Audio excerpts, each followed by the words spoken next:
You, John Fitzgerald Kennedy, do solemnly swear I, John Fitzgerald Kennedy, do solemnly swear that you will faithfully execute the office of President of the United States that I will faithfully execute the office of President of the United States and will, to the best of your ability, and will, to the best of my ability, preserve, protect, and defend the Constitution of the United States. preserve, protect, and defend the Constitution of the United States. So help you God. So help me God.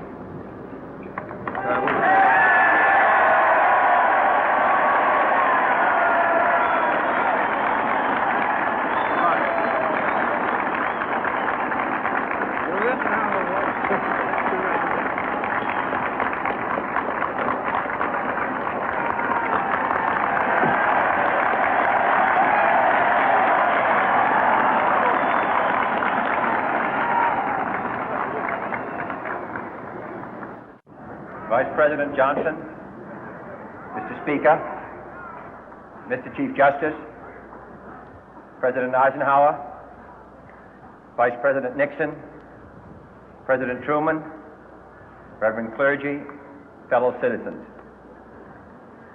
We observe today not a victory of party, but a celebration of freedom, symbolizing an end as well as a beginning, signifying renewal as well as change.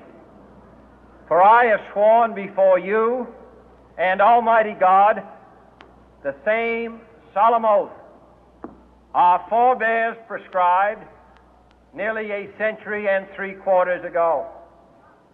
The world is very different now, for man holds in his mortal hands the power to abolish all forms of human poverty and all forms of human life.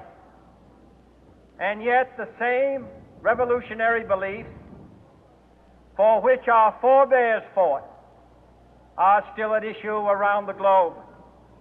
The belief that the rights of man come not from the generosity of the state, but from the hand of God. We dare not forget today that we are the heirs of that first revolution. Let the word go forth from this time and place to friend and foe alike that the torch has been passed to a new generation of Americans born in this century, tempered by war, disciplined by a hard and bitter peace, proud of our ancient heritage, and unwilling to witness or permit the slow undoing of those human rights to which this nation has always been committed and to which we are committed today at home and around the world.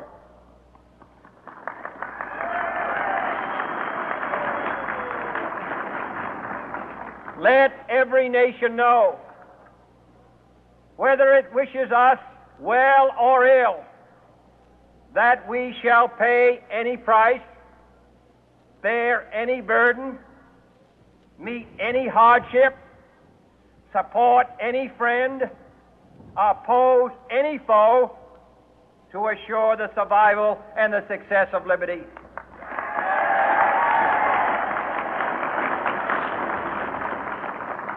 This much we pledge and more.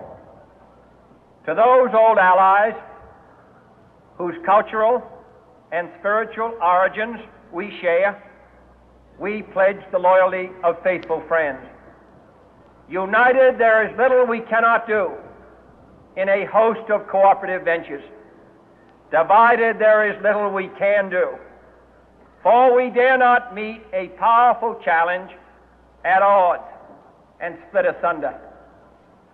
To those new states whom we welcome to the ranks of the free, we pledge our word that one form of colonial control shall not have passed away merely to be replaced by a far more iron tyranny. We shall not always expect to find them supporting our view, but we shall always hope to find them strongly supporting their own freedom, and to remember that in the past, those who foolishly sought power by riding the back of the tiger ended up inside.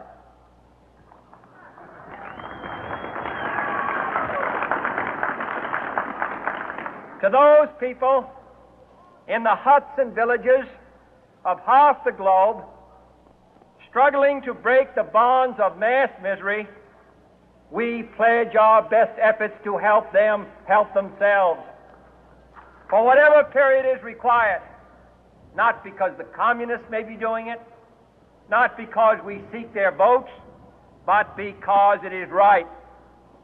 If a free society cannot help the many who are poor, it cannot save the few who are rich.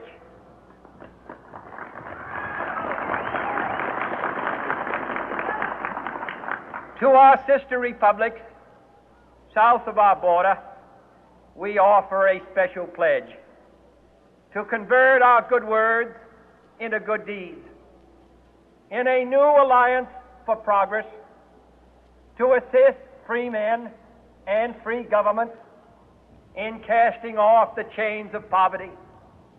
But this peaceful revolution of hope cannot become the prey of hostile powers. Let all our neighbors know that we shall join with them